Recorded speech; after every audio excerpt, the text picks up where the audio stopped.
Nitong nakaraang buwan lamang ay nag-anunsyo ang Estados Unidos na magdodonate ito ng dalawang Cyclone-class patrol vessels para sa Philippine Navy matapos mag-request ang ating hukbong dagat noong taong 2021. Parte ito ng tinatawag na Excess Defense Article Program na kung saan ang mga sobrang kagamitan ng Amerika na hindi na nito kinakailangan katulad ng Cyclone class dahil papalitan na ito ng mga Freedom class littoral combat ships ay dinodonate o binibenta sa ibang bansa na interesado dito. At sa bagong balita, may bago na namang bigay ng mga armas ang Estados Unidos sa Pilipinas at ito naman ay para sa Philippine Air Force. Ayon sa eksklusibong balita galing sa Max Defense Philippines, nag-request ang Department of National Defense kung pwede nitong makuha ang nasa 3 light attack aircraft ng United States Air Force na nakatakda ng iretiro sa susunod na taon. Ang mga light attack aircraft na ito ay ang mga Embraer A29B Super Tucano na kasalukuyan din sa ngayong ginagamit ng ating Philippine Air Force matapos itong bumili ng 6 na piraso mula sa Brazil na nagkakahalaga ng halos 5 bilyong piso. Sinasabing sumang-ayon na rin ang US government sa hiling na ito ng Pilipinas kaya inaasahang makukuha ng bansa ang mga karagdagang aircraft at malaking tulong ito para sa ating Air Force dahil ito ang mga papalit sa mga lumang OV-10 Bronco light attack aircraft. Bagong-bago pa ang mga aircraft na ito nagawa sa planta ng Embraer sa Estados Unidos at hindi sa kanilang planta sa Brazil at hindi rin ito masyadong ginagamit ng US Air Force. Pinaplano noon ng Amerika na magkaroon ng mga light attack aircraft na gagamitin sana para sa mga low-intensity conflict o mga gera na kung saan hindi kinakailangan ng malakas na air support katulad na lang ng mga A-10 close air support aircraft. Sinasabing napakagastos at mahirap i-maintain ang mga aircraft katulad ng A-10 at hindi sulit ang gastos nito kapag gagamitin lamang sa mga ordinaryong operasyon dahil dinisenyo talaga ang mga A-10 upang wasakin ang mga target katulad ng mga tangke at mga armored vehicles. Kaya naisipan nilang mag-eksperimento noon ng mga light attack aircraft at kasama nga dito ang A-29B Super Tucano, ngunit tinigil nila ito dahil nawalan na rin ng momentum ang proyekto. Kasama din ito sa pinagpipilian ng US Special Operations Command, ngunit mas pinili nila ang Sky Warden light attack aircraft kaysa sa Super Tucano aircraft. Kaya wala nang gamit pa sa US military ang kanilang mga Super Tucano at nakatakda na itong iretiro sa susunod na taon at inaasahang mapupunta ito sa Philippine Air Force.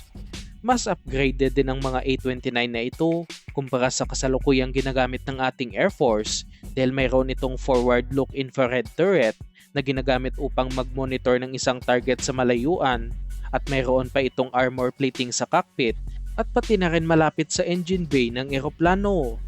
Mukha man itong sinaunang aircraft dahil na rin sa disenyo nito, napaka-advanced ng mga Super Tucano at hindi rin basta-basta ang firepower nito dahil armado ito ng dalawang 12.7mm heavy machine gun at kayang magdala ng mga missiles at bomba.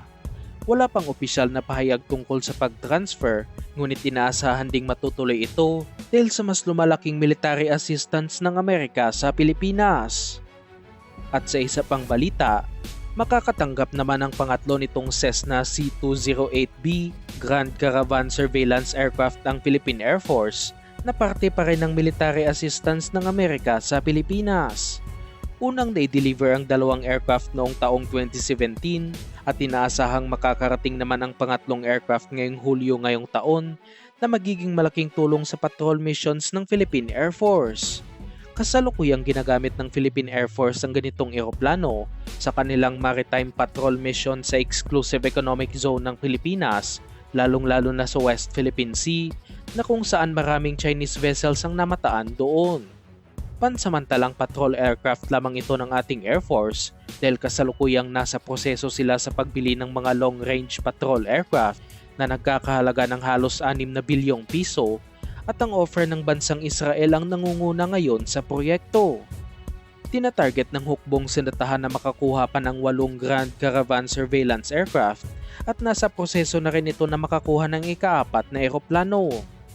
Samantalang dumating naman sa bansa ang pangatlo at pang-4 na delivery mula sa Israel ng mga Acero-class missile-capable fast attack craft para sa Philippine Navy na parte ng 9 na in-order mula sa Israel shipyards. Sinasabing dumating ang mga ito noong ika-11 ng Abril, araw ng Martes, at dinala ang mga ito sa Naval Shipyard sa Cavite upang sumailalim sa pag-testing at pag-training ng mga personnel na gagamit sa mga fast attack craft.